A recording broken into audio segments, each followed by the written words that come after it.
pessoal, eu sou Angela Vanessa, aluna do curso de Fisioterapia da UPE Campus Petrolina, onde estou cursando a disciplina Fisiologia Aplicada à Fisioterapia, e vou explicar um pouquinho para vocês sobre a espirometria, da teoria à prática clínica em fisioterapia. Bom, vou explicar um pouquinho sobre a espirometria na fisioterapia. Sobre a FI, que é a Associação da Sociedade Brasileira de Fisioterapia Respiratória e Fisioterapia em Terapia Intensiva, possui um posicionamento voltado para as questões científicas e educacionais, onde diz que o fisioterapeuta respiratório pode emitir diagnósticos cinéticos funcionais, avaliando a variação do fluxo e volume. Já o COFITO, tendo como fundamentos jurídicos e legais, garante de forma clara e precisa a adoção de todo e qualquer método, terapia ou recursos que tenha por objetivo garantir a preservação, a manutenção, o desenvolvimento e a restauração de órgãos e seus sistemas biológicos, além de que não cabe ao Conselho Federal de Medicina e nem a qualquer outro conselho regular ou restringir o exercício profissional de outros profissionais da área da saúde. E a normatização das técnicas e recursos próprios a respeito da legalidade do profissional de fisioterapeuta na prática da espirometria. Vou explicar um pouquinho para vocês agora sobre a introdução da espirometria. A espirometria, do latim expirare e respirar, mais metron, medida, é a medida do ar que entra e sai dos pulmões. Pode ser realizada durante a respiração lenta ou durante manobras expiratórias forçadas. A espirometria é um teste que auxilia na prevenção e permite o diagnóstico e a quantificação dos distúrbios ventilatórios.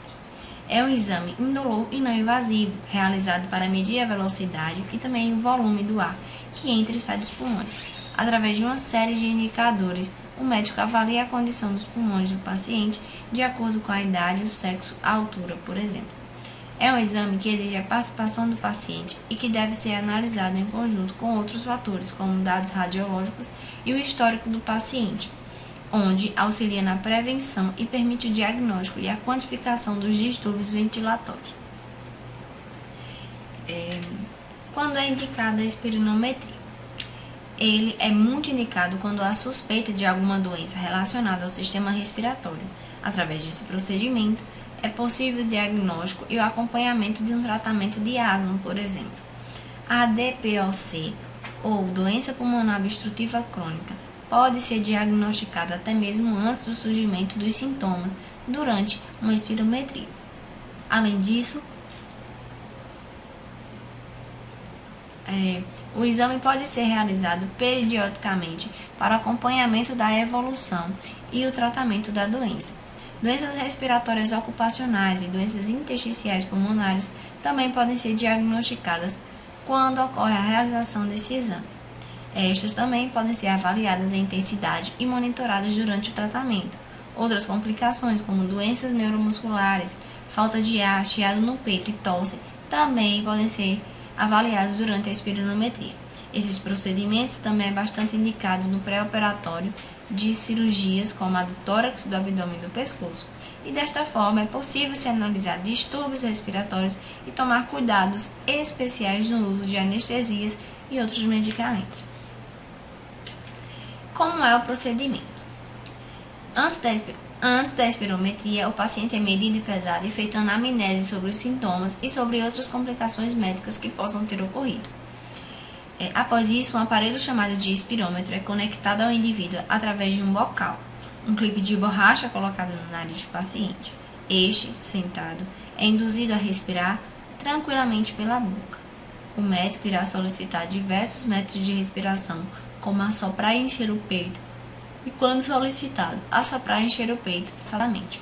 O exame não dura muito tempo e o paciente deve evitar falar ou tossir. Através da análise da respiração, é possível se detectar as complicações mencionadas acima ou outras mais incomuns. Não é necessário que a pessoa realize jejum para fazer espirometria. Entretanto, fica proibido o consumo de chás, cafés ou bebidas alcoólicas cerca de 6 horas antes do início do exame, pois estas substâncias podem atrapalhar o resultado do diagnóstico. Em alguns casos, o médico também irá orientar que haja suspensão de medicamentos, todas essas indicações devem ser levadas em consideração para que o resultado do exame seja o mais eficiente possível. Vou explicar agora um pouquinho sobre o gráfico de volumes e capacidades pulmonares. São reconhecidos 4 volumes, que é o volume de reserva inspiratório, que corresponde ao máximo de ar que é possível inspirar ao fim de uma inspiração normal. Volume de reserva inspiratório é este aqui. O volume corrente, que é o volume de ar mobilizado normalmente a cada ciclo respiratório, que é a respiração normal, o volume corrente, que é esse aqui mais pequenininho. Tem o volume de reserva expiratório, que é o máximo de ar que pode ser exalado a partir da posição de repouso respiratório. É o fim de uma inspiração normal. Volume, reserva expiratório. Aqui, volume, reserva expiratório. E tem o volume residual, que é o volume de ar que permanece no pulmão ao fim de uma expiração máxima. Volume residual, este aqui, é aquele que fica depois de uma expiração máxima. E também é dividido em 4 capacidades respiratórias. Tem a capacidade vital, que é essa daqui, a capacidade inspiratória, capacidade residual funcional, esta aqui, e a capacidade funcional pulmonar total, que é esta e é todo o conjunto. A capacidade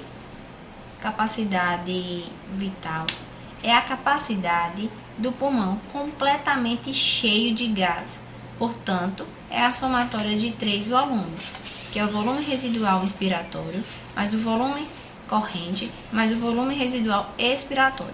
Ou seja, a capacidade vital é a somatória dos 3 volumes, o volume residual inspiratório, o volume residual expiratório e o volume corrente.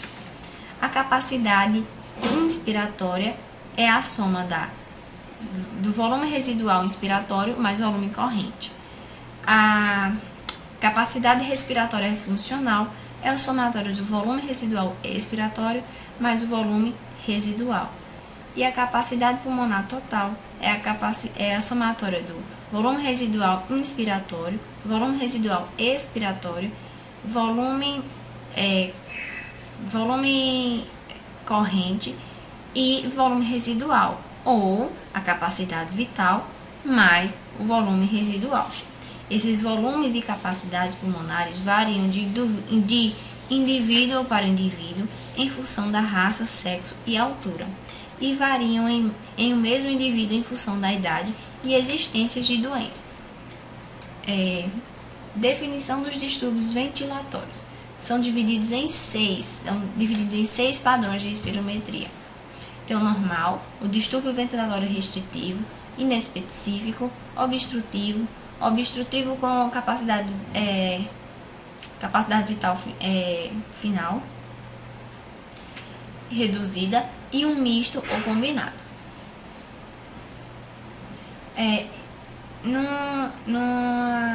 No indivíduo normal, temos aqui o volume expiratório final é de 4 litros, a capacidade do volume final é de 5 litros. Ele inspira 5 litros, expira 4 litros. Por que isso? 1 litro é contido dentro dos pulmões para que não colabem. Isso só acontece quando o indivíduo morre. Distúrbio ventilatório restritivo. O restritivo é qualquer processo que interfira com a ação do fole dos pulmões ou da parede torácica e pode ser considerado uma afecção restritiva. Diferente da obstrução, na qual a limitação do fluxo é o problema primário, a restrição resulta em volumes pulmonares reduzidos, ou seja, um distúrbio ventilatório restritivo é quando tem uma capacidade pulmonar reduzida. Afecções que afetam a parede torácica ou os músculos respiratórios também resultam em restrição. Um distúrbio restritivo é caracterizado fisiologicamente por redução da capacidade pulmonar total. Doenças associadas com alteração restritiva são divididas em 2, as pulmonares e extrapulmonares.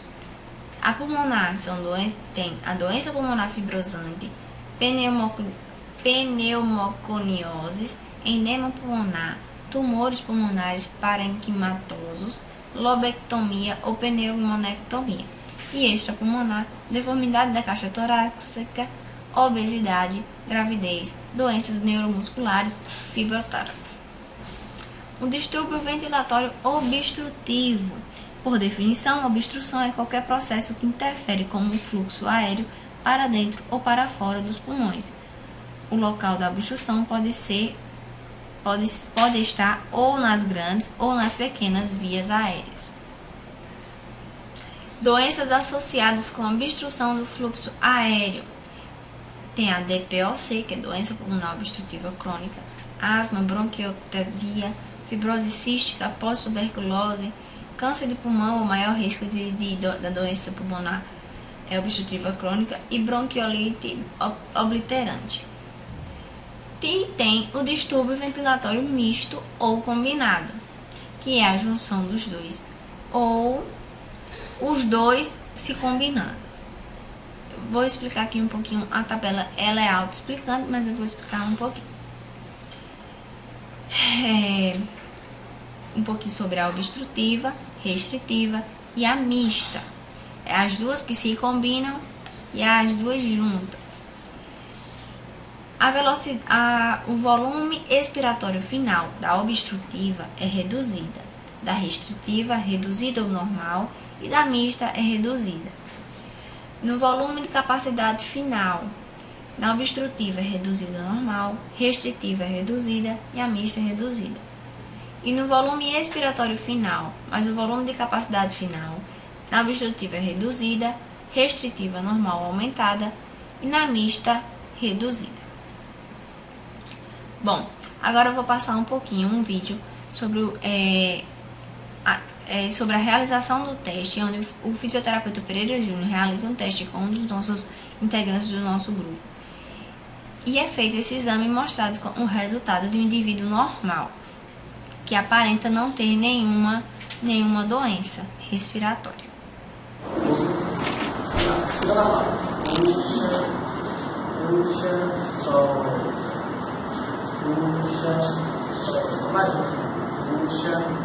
Solta, prepara. Puxa pra baixo, solta, vai.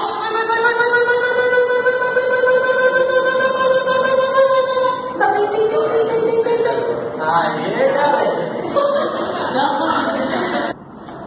Bota a parte pra cima. Vai lá. Tá bem? Escreva a mão. Puxa. Solta. Normal. Puxa, solta, mais um. Puxa, solta, prepara. Puxa, agora, solta.